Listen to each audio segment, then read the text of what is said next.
नमस्कार दोस्तों, मैं राघव कौशिक आपका स्वागत करता हूं और आप देख रहे हैं क्लिक इंडिया। आज की इस वीडियो में हम बात करेंगे महाराष्ट्र की पॉलिटिक्स के ऊपर, जहां हम देखते हैं कि हर दिन कुछ न कुछ बदलाव देखने को मिलता रहता है। अब महाराष्ट्र की पॉलिटिक्स में आरएसएस शामिल हो चुका है और जहां आरएसएस शामिल होता है वह हम बीजेपी की बात करते हैं। बीजेपी की बात करें तो वहां पर महाराष्ट्र की पॉलिटिक्स में अब राज्य में कितना प्रभाव पड़ने वाला है। अगर राज्य की पॉलिटिक्स में प्रभाव पड़ेगा तो हम देखेंगे कि केंद्र की राजनीति में भी प्रभाव पड़ेगा और इस टाइम केंद्र की राजनीति में प्रभाव पड़ता है तो बीजेपी अभी उस चीज को हैंडल नहीं कर पाएगी क्योंकि ये गठबंधन की सरकार है। तो आज हमारे बीच मौजूद हैं क्लिक इंडिया के सीनियर एग्जीक्यूटिव एडिटर राजीव जी, जिनसे हम बात करेंगे महाराष्ट्र की पॉलिटिक्स के बारे में। स्वागत है सर आपका, बहुत बहुत शुक्रिया राघव। सर, हम देख रहे हैं कि अजीत पवार को संघ जो है वो अजीत पवार के साथ जो गठबंधन हुआ है इसको बहुत ही गलत तरीके से देख रहा है, तो इसके बारे में आपका क्या कहना है? राघव, गलत तरीके से संघ नहीं देख रहा है। देखिए, संघ के बारे में हमने कल भी जिक्र किया था। संघ भाजपा का मातृ संगठन है, तो संघ बहुत अच्छा रास्ता दिखा रहा है, लेकिन और संघ इसलिए रास्ता दिखा रहा है कि कहीं ना कहीं उसने देखा कि आपने जो किया वो उसका रिजल्ट गलत आया। जी, भाजपा के पास 2019 में 23 सीटें थी जी, और 2024 में 9 सीटें हो जाती हैं, तो ये तो प्रूव हो गया ना। तो संघ रास्ता दिखा रहा है कि भाई जिस रास्ते पे हो हमारी मेहनत को बेकार मत करो। क्योंकि संघ, देखिए, संघ ऐसा नहीं कि भाजपा ये जो सीटें जिन राज्यों में ला दे रही है या साउथ इंडिया में ला दे रही है तो भाजपा अपने दम पर नहीं ला रही है। इसके पीछे संघ का मिशन है, एक मिशन के, राजनीतिक मिशन की तरह संघ काम करता है। अपने विचारों को कहीं ना कहीं वो प्रसारित करता है और लोग इम्प्रेस्ड होते हैं। और चूंकि संघ के विचारों से लोग इम्प्रेस्ड होते हैं तो कहीं ना कहीं भाजपा उसमें, चूंकि भाजपा की मातृ संगठन है तो भाजपा को उसमें लिंक करते, फिर भाजपा को ही वोट देता है, चूंकि संघ तो राजनीतिक संगठन है नहीं। तो मैसेज ये जाता है सीधे सीधे, संघ मतलब भाजपा और भाजपा मतलब संघ। ये मैं गलत इसलिए कह रहा हूँ, गलत वो संघ ये बता रहा है कि भाई जिस रास्ते पे आप हो ना, टोटल गलत रास्ता है। कैसे?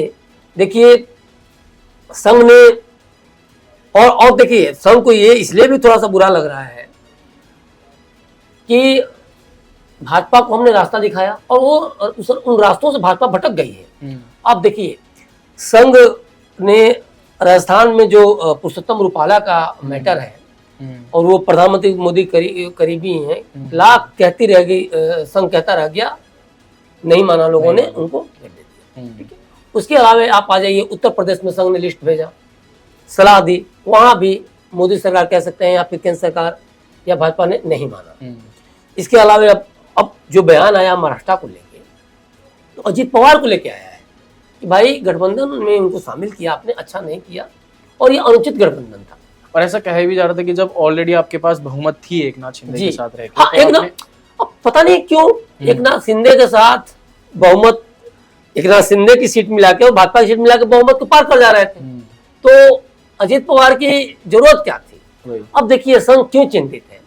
अजीत पवार को जिस तरह से लाया गया, आप ही थे ना घोटालेबाज कहते थे, घोटाला को आप ही ने वो किया था। और आप आज क्या कर रहे हैं? आप जिस तरह से विपक्ष को आरोप लगाने का मौका मिल गया कि भाजपा वॉशिंग मशीन है, जो इसमें जाता दाग धुल जाते हैं। सवाल तो विपक्ष से जायज है, तो क्या शरद पवार को तोड़ के जब अजीत पवार आते हैं तो सोचिए ना महाराष्ट्र में कितना गलत मैसेज आ रहा है। इसके पीछे देखिए, मैं जो आंकड़े दे रहा हूं वो साबित भी कर दे रहा है कि संघ क्यों ये चीज कह रहा है भाजपा से। जिन लोगों ने तोड़ा उनकी स्थिति देखिए और जो टूटे उनकी स्थिति देखिए। अब हम स्टार्ट करते हैं आपको अजीत पवार से, उनको एक सीट मिली। आप भाजपा को देखिए, भाजपा ने तोड़ा, 23 से 9 सीट पे भाजपा आ गई। अकेले देखिए दूसरी, अब तीसरा क्या हुआ? अब जो टूटने वाले, जो खलनायक कौन इसमें साबित हुई मराठियों की नजर में? भाजपा, अजीत पवार।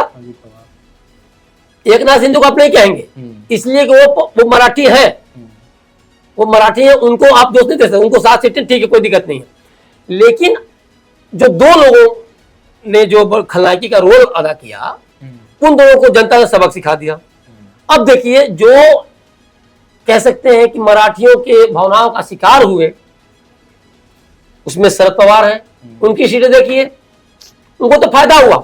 जब अजीत पवार और शरद पवार थे, दोनों मिला के 5 सीटें थी लोकसभा की, और अभी आई है अकेले जो शरद पवार सीटें हैं वो अकेले 8 आई हैं।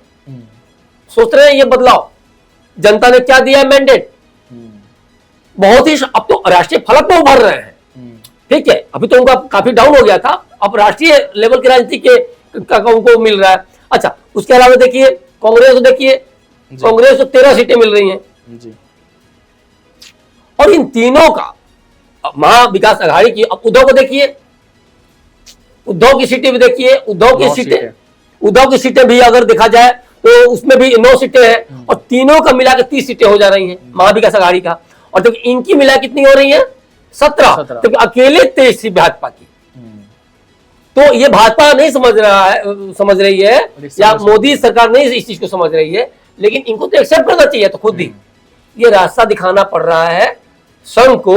तो संघ जो देख रहा है, समझ रहा है, वो चीज कह रहा है। संघ ये देख रहा है कि आप जिस विधानसभा, बारामती के जिस विधानसभा सीट को आप जीत चुके थे, आज आप अपनी पत्नी को उस लोकसभा सीट पर खड़ा करते हैं शरद पवार की बेटी के खिलाफ, सुप्रिया सुले के खिलाफ, और आप हार जाती है अपनी पत्नी।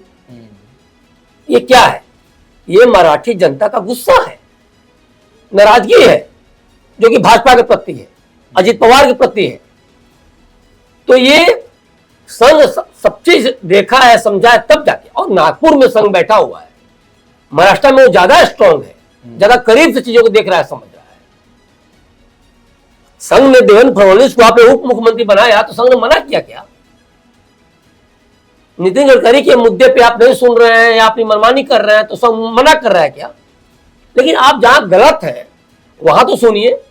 लेकिन देखिए है क्या, संघ के लिए राष्ट्र क्या है? एक परिवार है। अभी आपने देखा होगा हाल में मोदी का परिवार कितनी बेशर्मी के साथ कैबिनेट मिनिस्टर लेवल के मंत्रियों ने भी, राजनेताओं ने भी ब्रैकेट में क्या डाला, मोदी का परिवार। ठीक है, विपक्ष को दिखाने का था, लेकिन इसमें एक मैसेज भी तो जा रहा है कि मोदी के लिए मोदी ही परिवार है, भाजपा के लिए मोदी ही परिवार है, संघ के लिए राष्ट्र परिवार है। एक बहुत बड़ा मैसेज है राघव जी। तो आप इस चीज को समझिए, संघ की भावना को समझिए कि संघ की मूल भावना क्या है। संघ आपको जो रास्ता दिखा रहा है ना, आप अगर उसमें चलेंगे, 2 बार आपने देखा तो बहुमत में रहे, इस बार आपने संघ को दरकिनार किया। नड्डा साहब ने बयान दे दिया कि मैं बड़ा हो गया हूं, भाजपा बड़ी हो गई है, संघ के सहारे की जरूरत नहीं, तो ले लीजिए, बड़े हो गए तो आ गए बहुमत से गठबंधन में।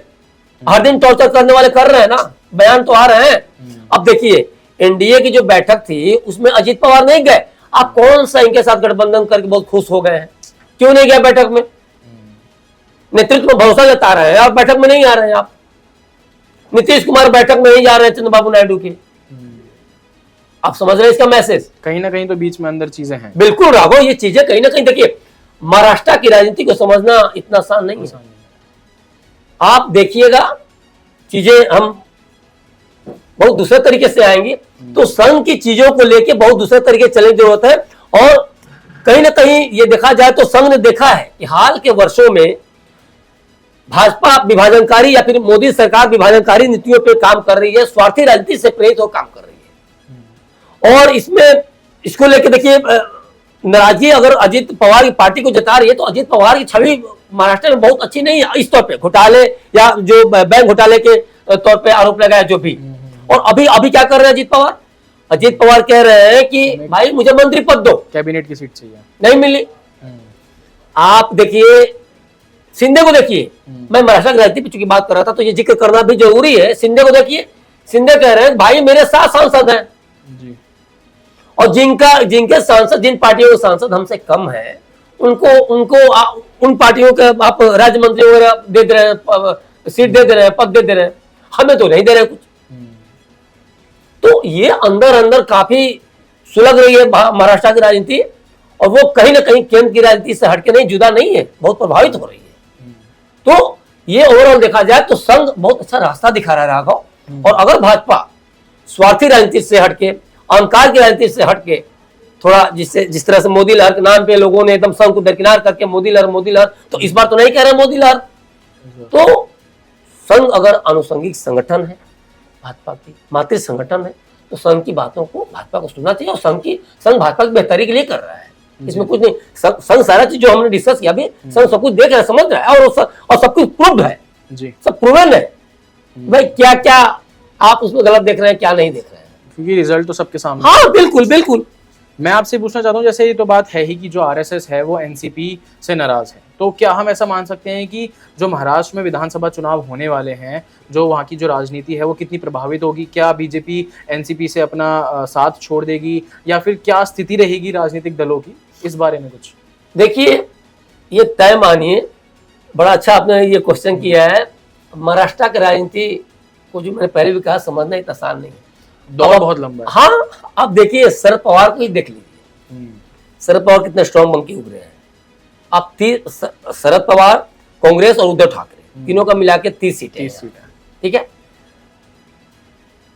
कुछ ही महीनों बाद महाराष्ट्र में विधानसभा चुनाव होने हैं। आप महायुति गठबंधन को देख लीजिए, महायुति में कौन कौन है? एकनाथ शिंदे है, आपको भाजपा है और अजित पवार है।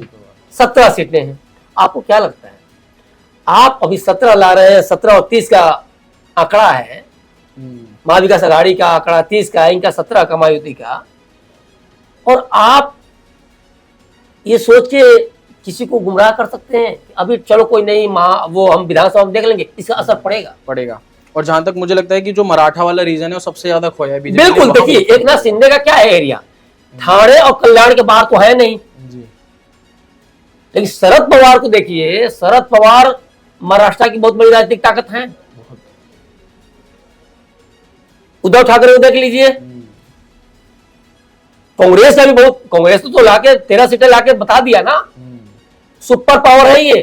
कांग्रेस ने भी कम से कम कितनी सीटों का? हाँ बिल्कुल, आप सुपर पावर है। और बाकी इन लोगों का देख लीजिए, भाजपा तो केंद्र में है। अगर हम ये कहें तो 40 सीट मोदी लहर के नाम पे आ गया, तो भाजपा को 9 सीटें क्यों मिल रही है, उद्धव ठाकरे के बराबर क्यों मिल रही है?